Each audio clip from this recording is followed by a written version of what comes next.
Friends, welcome to Chauhan institute. आज हम capital market का एक न्यू टॉपिक करने जा रहे हैं जो कि है हमारा म्यूचुअल फंड्स। हम सभी ने म्यूचुअल फंड्स के बारे में कभी ना कभी कहीं ना कहीं सुना ही ज़रूर ही सुना है। तो क्या होते हैं म्यूचुअल फंड्स? हम अक्सर एडवर्टीजमेंट्स में ज़्यादातर देखते हैं कि म्यूचुअल फंड्स के बारे में एड्स आती हैं, लेकिन क्या आपको प्रॉपर डेफिनेशन, प्रॉपर मीनिंग पता है कि म्यूचुअल फंड्स होते क्या हैं, क्या काम होता है इनका? तो चलिए स्टार्ट करते हैं म्यूचुअल फंड से, देखते हैं मीनिंग से। सबसे पहले म्यूचुअल फंड्स होते क्या हैं? देखो, म्यूचुअल फंड्स क्या होते हैं?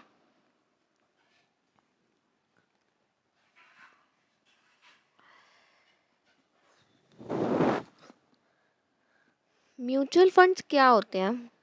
म्यूचुअल फंड्स जो हैं एक तरह के इंटरमीडिएटरीज होते हैं जो इन्वेस्टर के बिहाफ पे किसी कंपनी में, शेयर्स में, डिबेंचर्स में पैसे को इन्वेस्ट करते हैं। अब आप लोग सोच रहे होंगे कि वो काम तो हम खुद भी कर सकते हैं।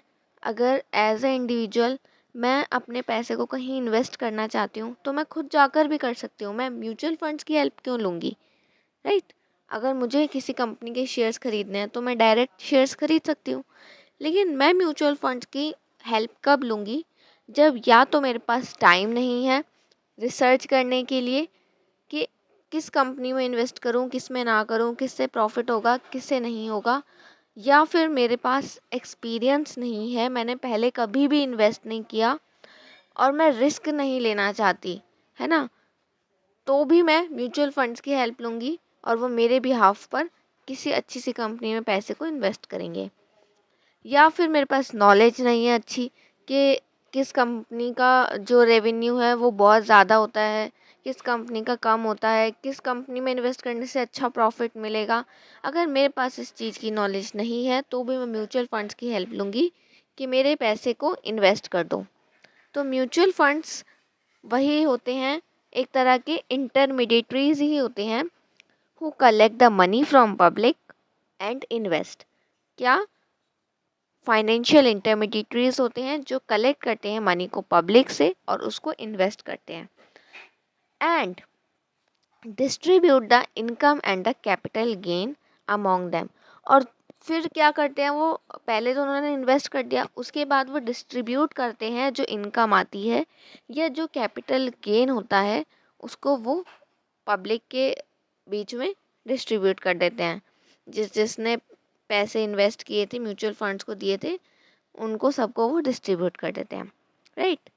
नेक्स्ट देखते हैं, it is beneficial to those investor who don't have the time and experience about which securities are good and which are bad. मैंने बताया ना, ये किन के लिए बेनिफिशियल होते हैं? उन इन्वेस्टर्स के लिए जिनके पास टाइम नहीं है या एक्सपीरियंस नहीं है अबाउट सिक्योरिटीज़, सिक्योरिटीज़ के बारे में कि कौन सी अच्छी हैं और कौन सी बुरी हैं। They employ expert who invest the money to investors. और म्यूचुअल फंड्स में ना वो किसको एम्प्लॉय करते हैं? एक्सपर्ट्स को एम्प्लॉय करते हैं जो पैसे को इन्वेस्ट करते हैं इन्वेस्टर के। अब हम देखते हैं फीचर्स क्या होते हैं म्यूचुअल फंड्स के। ठीक है, सबसे पहला फीचर है हमारा एस्टैब्लिश बाय स्पॉन्सर्स। ये इन्हें जो म्यूचुअल फंड्स होते हैं इनको कौन एस्टैब्लिश करता है? इनको स्पॉन्सर्स जो होते हैं वो एस्टैब्लिश करते हैं। स्पॉन्सर्स हमारे गवर्नमेंट भी हो सकती है या कोई बैंक भी हो सकता है। जैसे कि आपने देखा होगा पंजाब नेशनल बैंक हो गया, आईसीआई बैंक हो गया, इन सभी के म्यूचुअल फंड्स होते हैं। Right. Bank of Baroda mutual funds. तो हर कोई बैंक ज़्यादातर अपने म्यूचुअल फंड्स स्टैब्लिश करता है, तो इनको कोई भी स्पॉन्सर कर सकता है या कोई प्राइवेट कंपनी हो गई, कोई भी लिमिटेड कंपनी जो भी है वो इनको स्टैब्लिश कर सकती है। उसके बाद रेजिंग फंड्स। दूसरा फीचर क्या है कि फंड्स को रेज करते हैं फ्रॉम द पब्लिक, पब्लिक से पैसा लेते हैं और फिर उसको इन्वेस्ट करते हैं। इशू ऑफ यूनिट्स, ये यूनिट्स को इशू करते हैं। अब आप सोच रहे होंगे कि ये यूनिट्स क्या होती हैं। देखो, मैं थोड़ा सा आपको डिटेल में समझाऊंगी इशू ऑफ यूनिट्स का। फॉर एग्ज़ाम्पल समझना, ये एक पर्सन है और ये एक पर्सन है और ये एक पर्सन है, ठीक है। अब इन तीनों पर्सन को नॉलेज नहीं थी कि इनको पैसे कहाँ पे इन्वेस्ट करने हैं, बट इनके पास पैसे थे। तो ये गए एक म्यूचुअल फंड इंस्टीट्यूट में, जो भी है म्यूचुअल फंड्स के पास गए ये, और इन तीनों ने बोला कि हमारे पैसे को इन्वेस्ट कर दो। मान लो इसने 2 लाख दिए, इसने 3 लाख दिए और इसने 5 लाख दिए। अब म्यूचुअल फंड के पास कितने पैसे आ गए? 10 लाख आ गए, राइट। तो म्यूचुअल फंड क्या करेगा, इस 10 लाख को ऐसे नहीं करेगा कि सारे के शेयर्स खरीद लिए या सारे डिबेंचर में इन्वेस्ट कर दिए। जो म्यूचुअल फंड्स है वो क्या करता है, जितना भी अमाउंट होता है उसको अलग अलग उसमें इन्वेस्ट करता है। जैसे कुछ शेयर्स खरीद लिए, कुछ के डिबेंचर्स खरीद लिए, कुछ और खरीद लिए, बॉन्ड्स खरीद लिए, है ना, या कुछ भी खरीद लिया, ठीक है। पैसे को अलग अलग यूनिट में, अलग अलग कंपनी में, ये नहीं कि एक ही कंपनी में। अगर शेयर खरीदे हैं तो वो भी बहुत सारी कंपनी के खरीद लिए होंगे, है ना, अलग अलग कंपनी में इन्वेस्ट कर दिए, ताकि अगर किसी एक कंपनी से लॉस होता है तो दूसरी कंपनी से तो लॉस नहीं होगा, कम से कम हम इतना तो जनरेट कर पाएंगे रेवेन्यू, इतना पैसा तो जनरेट कर पाएंगे कि जितना हमने लोगों का पैसा लेके इन्वेस्ट किया है उनको उतना तो वापस कर सके, कम से कम लॉस ना हो, राइट। तो ये क्या करते हैं, अलग अलग उसमें यूनिट उसमें इन्वेस्ट करते हैं पैसे को। अब जो पैसा इन्होंने इन्वेस्ट किया है उसी की पब्लिक को ना यूनिट इशू करते हैं। जैसे कि 2 लाख की जितनी भी यूनिट बनी है, इसमें से कुछ शेयर के, कुछ डिबेंचर के, कुछ बॉन्ड के मिला के कुछ यूनिट इसको देंगे, कुछ यूनिट इसको देंगे और कुछ यूनिट इसको देंगे। तो जो ये इशू किया म्यूचुअल फंड्स ने इन पर्सन को, वो क्या हो गई, यूनिट। मान लो कि 5 यूनिट इशू करी जिसने 2 लाख रुपए दिए थे, 10 यूनिट इशू करी जिसने 3 लाख रुपए दिए थे, और 15 यूनिट इशू करी जिसने 5 लाख रुपए दिए थे। तो इस तरह से सारा काम होता है। जो म्यूचुअल फंड्स हैं वो क्या इशू करते हैं, यूनिट्स की फॉर्म में इशू करते हैं, राइट। अब आप सोचोगे ये यूनिट ही क्यों नाम दिया इसको, क्योंकि इसमें ना तो सिर्फ शेयर है ना सिर्फ डिबेंचर है, इसमें सब चीज़ मिक्स होती है। शेयर, डिबेंचर, जो जो म्यूचुअल फंड ने जहाँ जहाँ इन्वेस्ट किया उन सबको मिला के वो यूनिट्स बना देता है, फिर उन यूनिट्स को इशू कर देता है जिस जिस इन्वेस्टर से उसने पैसे लिए थे। नेक्स्ट है प्रोफेशनल मैनेजमेंट। जो म्यूचुअल फंड्स की मैनेजमेंट होती है वो प्रोफेशनल्स होते हैं, एक्सपीरियंस्ड पर्सन होते हैं, जिनको बहुत ज़्यादा एक्सपीरियंस होता है कैपिटल मार्केट का, और वो बेस्ट से बेस्ट में हमारे पैसे को इन्वेस्ट करते हैं। Next, diversification of risk. अब रिस्क जो है वो डाइवर्सिफाई हो जाता है। मैंने बताया ना, अगर एक कंपनी से लॉस हुआ तो उनको इतना फ़र्क नहीं पड़ेगा क्योंकि उन्होंने अलग अलग कंपनी में उस पैसे को इन्वेस्ट किया था। अगर मैं एक इंडिविजुअल होती, मेरे पास 2 लाख रुपीज़ थे, मैं जाके किसी एक कंपनी के शेयर खरीद लेती, और अगर उस कंपनी को लॉस हो जाता तो मेरा पैसा क्या हो जाता, डूब जाता। लेकिन अगर मैंने म्यूचुअल फंड्स में इन्वेस्ट किया है तो मेरा रिस्क क्या हो गया, डाइवर्सिफाई हो गया। अब जो रिस्क है वो मैं अकेले बियर नहीं करूँगी, वो सारे इंडिविजुअल्स बियर करेंगे। Objective of earning income. इनका ऑब्जेक्टिव क्या होता है, इनकम अर्न करना इनका मेन ऑब्जेक्टिव होता है। अब हम देखते हैं बेनिफिट्स क्या है म्यूचुअल फंड के। तो सबसे पहला बेनिफिट है हमारा टैक्स एग्जेम्पशन। अगर हम म्यूचुअल फंड्स के द्वारा जो है पैसा इन्वेस्ट करते हैं तो हमें कहीं ना कहीं टैक्स में राहत मिलती है, क्योंकि म्यूचुअल फंड्स वालों को टैक्स से छूट मिली हुई होती है थोड़ी। Reduce risk due to diversification. Risk कम हो जाता है due to diversification. Professional portfolio management. इनके जो मैनेजर्स होते हैं बहुत ज़्यादा प्रोफेशनल होते हैं, तो हम उनका बेनिफिट उठा सकते हैं म्यूचुअल फंड्स के द्वारा। अगर मैं म्यूचुअल फंड में इन्वेस्ट करती हूँ तो मैं प्रोफेशनल एक्सपर्ट्स की मदद लेके अपना ज़्यादा पैसा अर्न कर सकती हूँ, तो मुझे ये बेनिफिट मिलता है म्यूचुअल फंड्स के द्वारा। Economies of scale in transaction cost. Economies of scale भी मुझे फ़ायदा होगा। देखो, इकोनॉमीज़ ऑफ स्केल होता है मतलब कि सस्ता पड़ जाता है मुझे ट्रांजैक्शन कॉस्ट। वो कैसे, जब हम ट्रांजैक्शन करते हैं, कहीं इन्वेस्ट करते हैं, तो हम कुछ ना कुछ चार्जेस देते हैं, ठीक है। तो अगर मैं एज ए इंडिविजुअल इन्वेस्ट करती हूँ तो वो मुझे अकेले बियर करना पड़ेगा।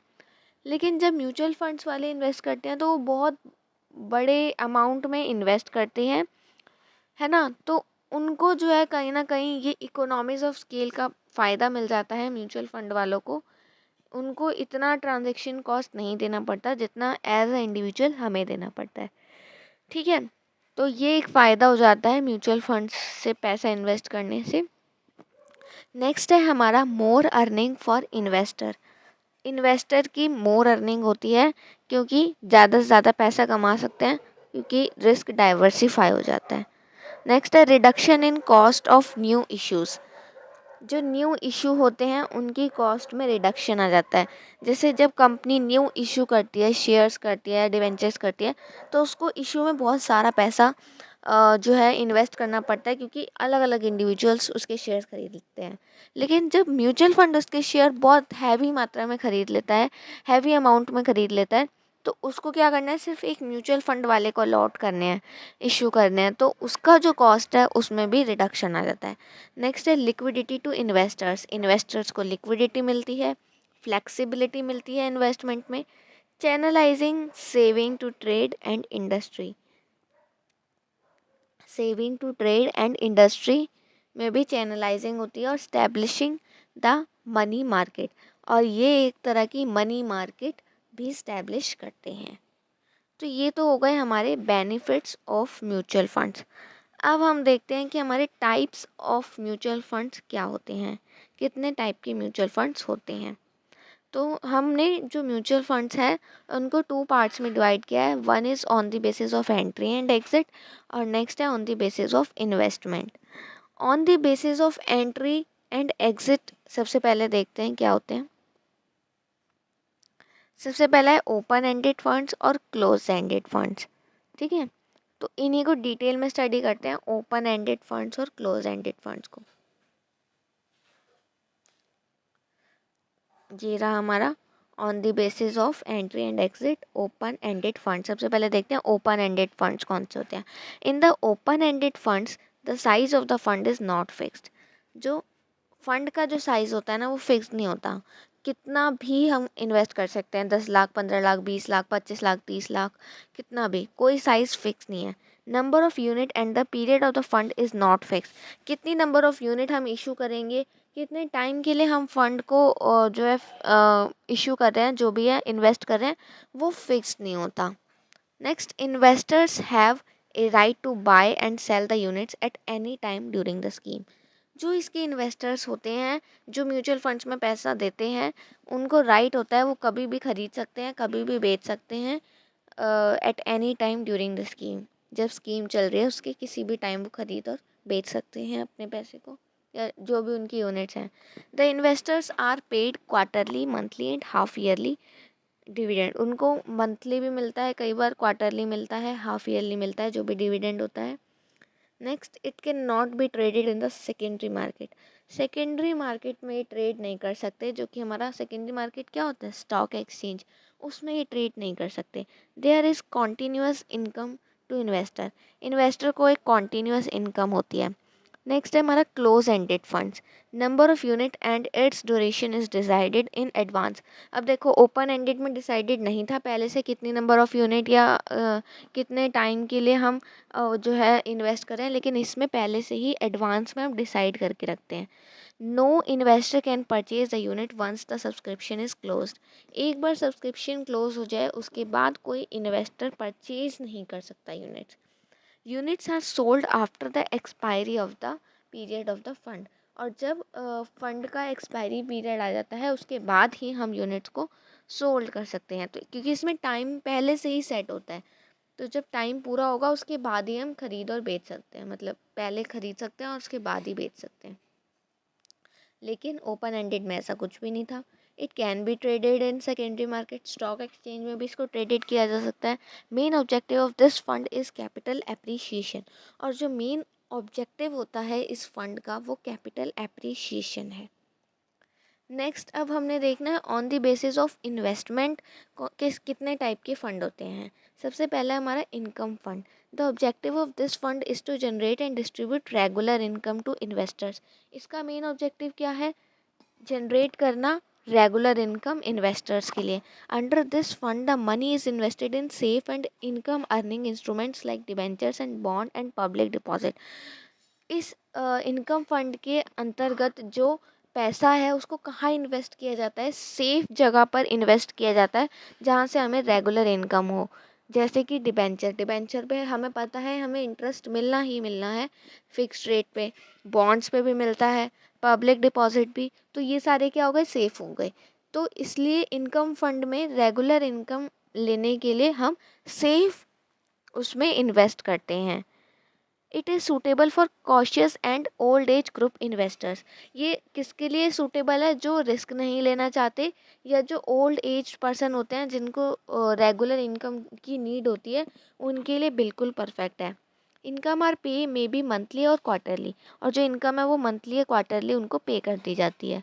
This fund generates long term appreciation for the investor. अब ग्रोथ फंड कौन से होते हैं? ये लॉन्ग टर्म एप्रिसिएशन इन्वेस्टर्स के लिए लाते हैं। Under this fund the money is invested in equity. इसके अंतर्गत हम इक्विटी शेयर्स में इन्वेस्ट करते हैं। शेयर्स में देखो रिस्क तो होता है, लेकिन जितना ज़्यादा रिस्क होता है उतना ज़्यादा हमारा ग्रोथ भी होती है, उतने ज़्यादा चांस भी तो होते हैं कि प्रॉफिट हो जाए। तो ग्रोथ फंड में हम किस में इन्वेस्ट करते हैं? शेयर्स में इन्वेस्ट करते हैं, right. It is suitable for दूस रिस्क टेकिंग इन्वेस्टर्स। जो सैलरीड पर्सन होते हैं, बिजनेसमैन होते हैं, उनके लिए सूटेबल है। लिक्विडिटी इज़ ऑल्सो अवेलेबल, यहाँ पे भी हमें लिक्विडिटी मिलती है। नेक्स्ट है हमारा बैलेंस फंड।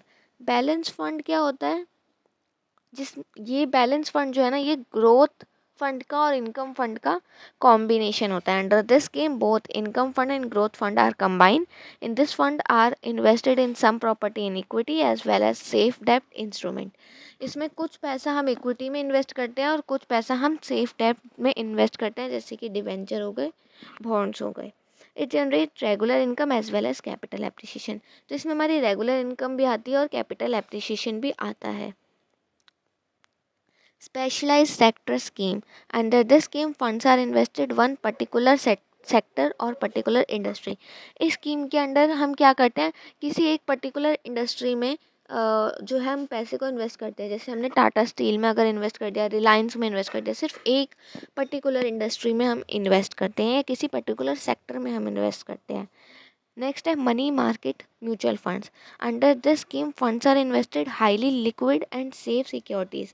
इसमें भी हम सेफ सिक्योरिटीज़ में ही इन्वेस्ट करते हैं, जैसे कि commercial paper, treasury bill, certificate of deposit. अब आप कहोगे तो फिर हम इसको इनकम फंड क्यों नहीं बोल रहे?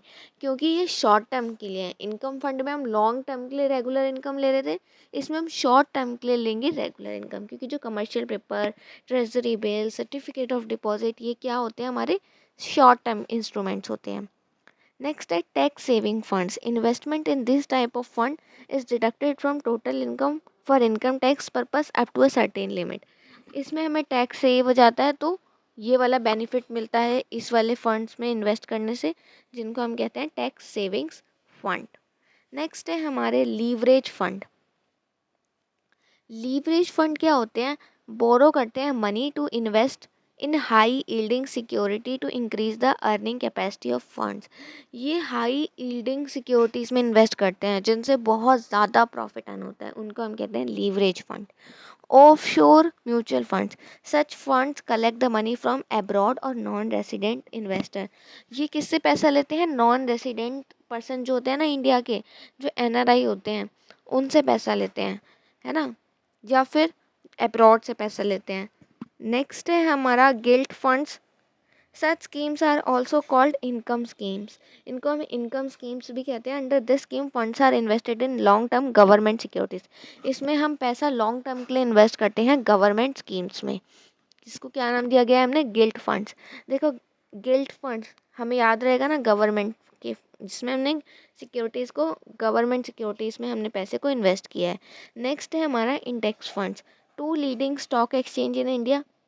दो स्टॉक एक्सचेंज है इंडिया में जो मतलब मेन बहुत नामी ग्रामी हैं। वैसे तो बहुत सारे जो हैं हमारे स्टॉक एक्सचेंज है, लेकिन जो बॉम्बे स्टॉक एक्सचेंज और जो नेशनल स्टॉक एक्सचेंज है, वो बहुत ज़्यादा नाम है इनका पूरे इंडिया में, है ना। तो if a mutual fund invest in the securities only, it is called index fund. तो अगर जो म्यूचुअल फंड्स हैं वो इनकी सिक्योरिटीज़ में इन्वेस्ट करते हैं तो उनको हम क्या कहते हैं, इंडेक्स फंड। नेक्स्ट आ जाते हैं हमारी लिमिटेशंस ऑफ म्यूचुअल फंड्स। सबसे पहली लिमिटेशन है मार्केट रिस्क। कई कई बार मार्केट में अप्स एंड डाउन्स आते रहते हैं, उसकी वजह से भी रिस्क हो सकता है हमें। फ्लक्चुएशंस आती रहती हैं, कभी बूम पीरियड आ गया, कभी डिप्रेशन पीरियड आ गया, तो ये एक रिस्क बना रहता है मार्केट का म्यूचुअल फंड्स वालों को।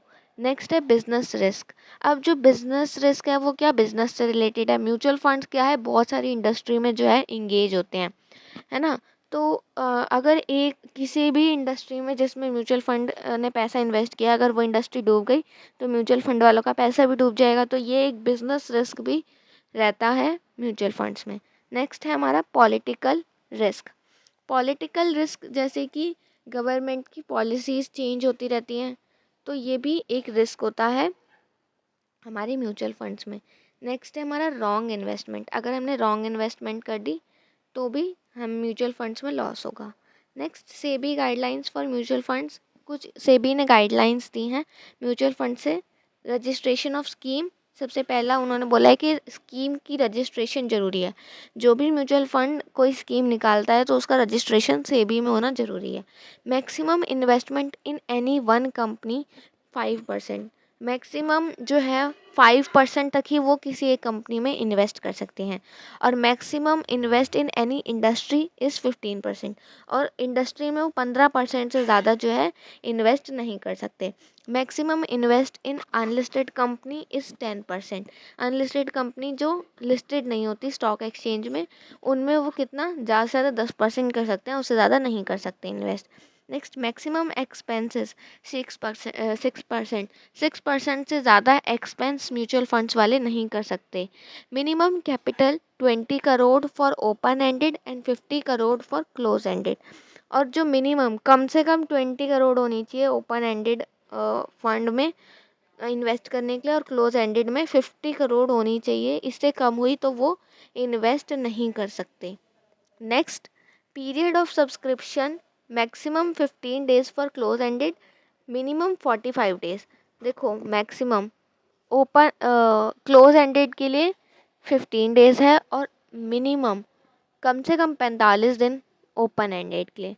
Income distribution minimum 90% of profit. Income जो डिस्ट्रीब्यूट करेंगे वो कम से कम होनी चाहिए 90% होनी चाहिए प्रॉफिट की। 10% वो खुद के पास रख सकते हैं।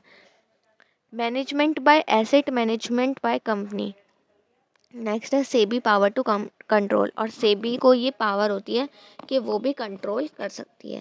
तो ये कुछ सेबी की गाइडलाइंस थी रिलेटेड टू म्यूचुअल फंड्स। इसी के साथ जो हमारा म्यूचुअल फंड्स टॉपिक है वो कंप्लीट हो चुका है।